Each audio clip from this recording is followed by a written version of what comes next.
Moving home should be an exciting time, but for many, it can turn into a harrowing experience as prospective tenants are targeted by fraudsters. It's estimated that over £1 million is lost to fake landlords each week.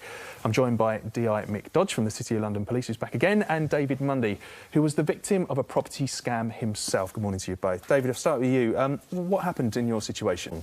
So when I was supposed to move in, the landlord sent me a message saying before I could get the keys, I had to pay him an extra month's rent. And when I refused, he cut off communication with me. Okay. And I later found out he was an ex-tenant who had kept the key. So it's just someone who kept the key. He wasn't a landlord at all. Yeah. So he's had your £1,000. He tried to get another one. Complete and utter scammer. OK. Yeah.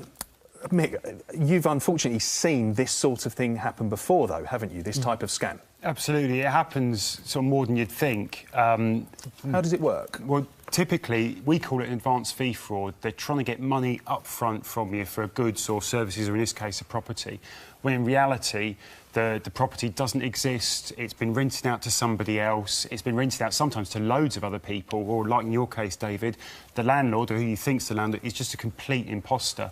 And sadly, they target students because they know there's going to be a lot of people after property. There are time pressures and there's a lot of demand in the market. Yeah, they've got to be in by a certain time. They don't have the choice to look around for other places, so they take what's on offer. So what can people do to avoid being in this situation themselves, then? So it can be tricky, but you've got to... One of the most important things is to be as certain as you can that the person you're dealing with is the genuine landlord.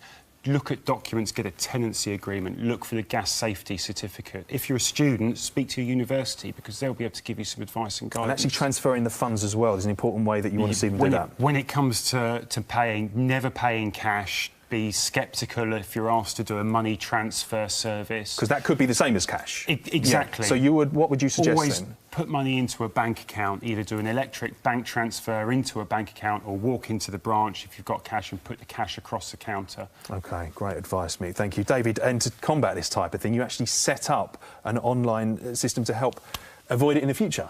Yeah, so I set up RentProfile, which is the first UK's landlord checking service, where landlords can sign up for free. We then background check them.